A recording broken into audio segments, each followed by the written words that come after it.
Semaine du 14 avril, nous sommes sur le DAX, nous sommes en monthly. Pourquoi en monthly alors que cette bougie n'est pas finie? On l'a remarqué, cette grosse, baisse a été prendre cette liquidité interne. Pourquoi elle m'intéresse? Quand on avait cassé ce haut, on l'a fait avec une impulsion qui a laissé une imbalance, même 2, il y en a une petite au-dessus. Néanmoins, ça fait de cette bougie un order block et vous voyez que quand à la création de cet order block, on a créé ce lot et d'ores et déjà, c'est une prise de liquidité. Nous sommes en weekly et quelle que soit l'unité de temps, c'est la même chose. On surveille les hauts et les bas, la liquidité atteinte et celle non encore atteinte. Au moment où on a cassé ce haut ici, on a créé ce bas et on voit qu'on a clôturé il y a 2 semaines en largement en dessous évidemment, ce qui fait de cette bougie un shosh.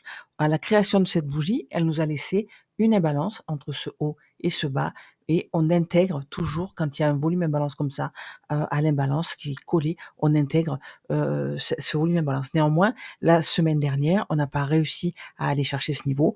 On constate que la bougie haussière, même si elle a, c'est une bougie d'hésitation, hein, prise de liquidité, et on a cette immense mèche qui est égale en dessus et au-dessous du corps de cette bougie, nous a laissé aussi cette imbalance-là. Donc on va noter évidemment ce niveau. Évidemment, le marché n'est pas encore ouvert, cette bougie est un effet graphique. Nous allons noter évidemment le point médian de cette mèche et le point médian de la mèche en dessous. Avant d'aller plus loin dans le plan hebdomadaire, on va évidemment se pencher sur le calendrier économique de cette semaine avec, un jour férié en Inde qui ne nous intéresse pas. Mardi, ça nous intéresse pour le DAX, évidemment, le discours de Lagarde, évidemment. Ça n'aura aucune incidence sur les US. Les US, et l'Europe, par contre, seront impactés par, ces chiffres-là, hein, surlignés en jaune. Donc 14h30 et 19h15, mercredi et notamment, on va attendre évidemment le discours de Powell avec, avec passion parce que c'est ce qui déchaîne, hein, le ping-pong entre Powell et Trump ne nous laisse pas indifférents et ne laisse surtout pas les marchés indifférents. Jeudi, nous aurons aussi les inscriptions au chômage comme d'habitude et surtout pour le DAX, hein, la décision des taux de la BCE. Donc ça va vraiment intéresser, impacter notre DAX. Vendredi est un jour férié US, donc attention, on sait très bien que les semaines tronquées, les semaines avec des jours fériés, notamment aux US, faussent un peu nos statistiques qui sont moins bonnes que d'habitude. Donc, comme d'habitude, dans ce cas de figure, cette impulsion a laissé une imbalance. On a créé une fourchette, hein, l'impulsion a laissé ce lot. Le lot a été pris en créant le haut de cette fourchette. Donc, je voudrais qu'on aille le chercher. Évidemment, tout dépendra de l'ouverture de cette nuit, l'ouverture de demain aussi, avec le gap d'ouverture de début de semaine. Si on ouvre au prix de clôture, c'est-à-dire ici, on peut très bien aller chercher le point médian, voir le haut de cette mèche qui est aussi le bas de cette imbalance, avoir un reversal pour aller redescendre vers le point médian de l'équilibrium de cette fourchette et pourquoi pas le bas ici de la bougie du point médian ou ce lot. Voilà pour le début de semaine parce que nous pouvons très bien dans ce cas de figure aller chercher, même faire des equal high ici, hein, et avant de travailler les bas, avant d'aller ensuite chercher ce haut-là pour chuter si, la grande chute, que tout le monde attend a lieu.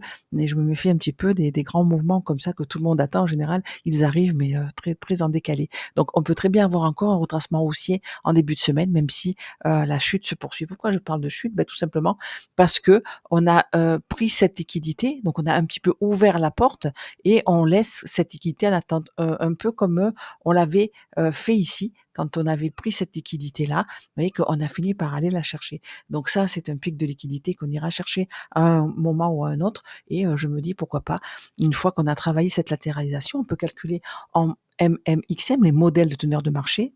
Vous vous rappelez ce petit schéma, il est du 20 août, mais il est immuable et il ne changera absolument jamais, sauf quand il n'y aura plus de trading et plus de moyens de trader. C'est-à-dire qu'on a un reversal ici avec un range de continuation et ici, un reversal sur un niveau identifié plus bas avant de poursuivre la hausse.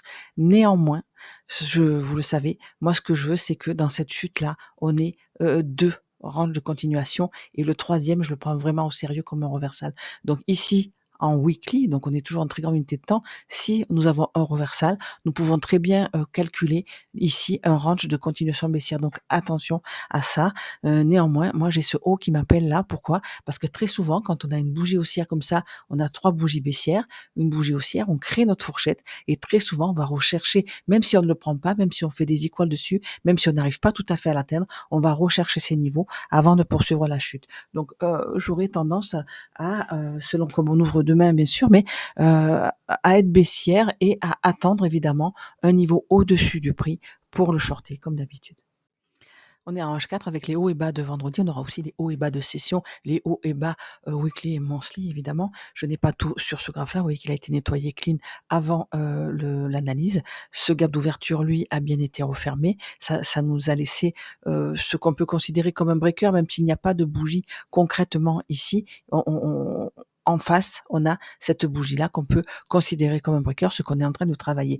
Vous vous rappelez cette prise de liquidité qu'on a vue en weekly qui se reporte sur les graphiques et surtout, vous vous rappelez ce gap de début de semaine, de début de journée, pardon, de mercredi à jeudi qui n'a pas été fermé. Contrairement au Nasdaq, il me semble me rappeler, je ne l'ai pas regardé ce soir, mais que le Nasdaq, lui, a fermé ce gap qui lui aussi était resté ouvert sur les US.